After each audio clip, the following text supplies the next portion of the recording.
मैथिली आ भोजपुरी के सबसे नीक चैनल एपी प्रोडक्शन दरभंगा के एखनई लाल बटन दबाकर सब्सक्राइब करू और घंटी के निशान बटन के जरूर दबाओ ताकि नव नव ऑडियो आ वीडियो अहाँ सब लग तुरंत पहुँच सके।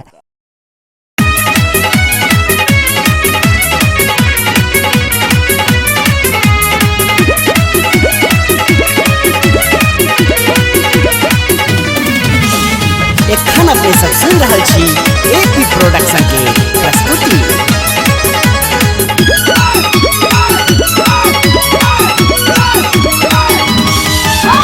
बरल बोझ बर भारी बाबा, बरल बोझ बर भारी बाबा, बहब कोना का भार बाबा तोरा, बाबा तोरा, बाबा तोरा अंगना में केलो पुरैल हकर।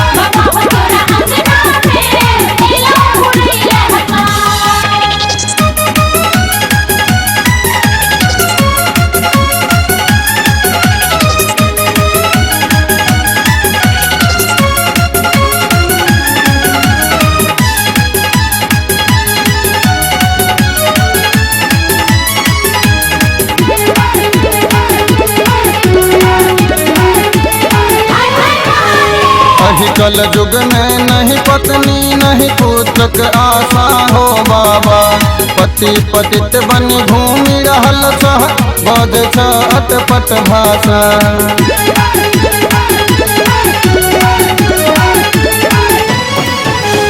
अहि कल युग में नहीं पत्नी नहीं पुत्र के आशा हो बाबा, पति पतित बन घूमि रहल छह बज छ अटपट भाषा। नहीं गलती कल युग कर बाबा, नहीं गलती कल युग कर बाबा, मानव भेल लाचार बाबा तोरा, बाबा तोरा, बाबा तोरा अंगना में केलो पुरैल हकर।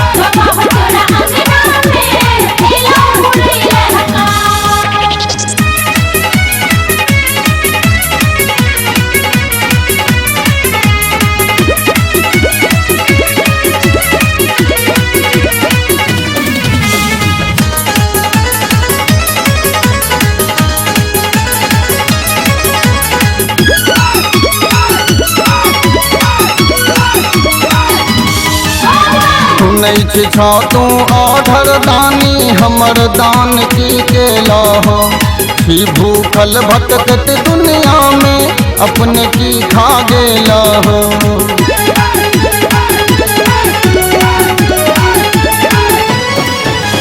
सुनै छी छौ तू ऑर्डर दानी हमर दान की केला हो, छी भूखल भटकत दुनिया में अपने की खा गेला हो।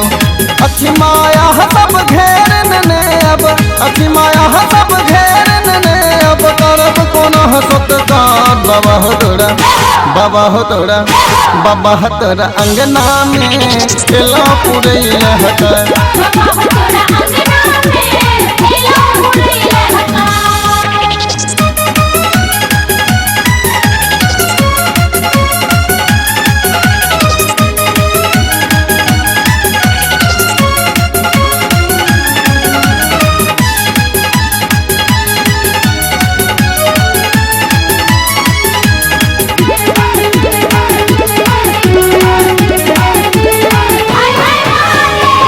झारखंडी है कैलाशी ममता की पूछ रहल, विख्यात सागर घोटी घोटी हम अमृत बुझ का पी रहल।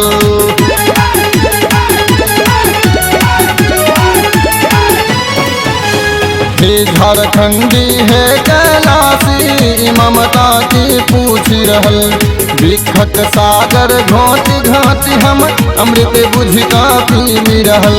कि नैना कर भौनी सुतल छो, कि नैना कर भौनी सुतल छो, जहब कौन दरबार बाबा तोरा, बाबा तोरा, बाबा तोरा अंगना में केलो पुरैल हकर। बाबा तोरा अंगना में केलो पुरैल हकर। बरल बोझ बर भारी बाबा, बरल बोझ बर भारी बाबा, बहब कोना का भार बाबा तोरा,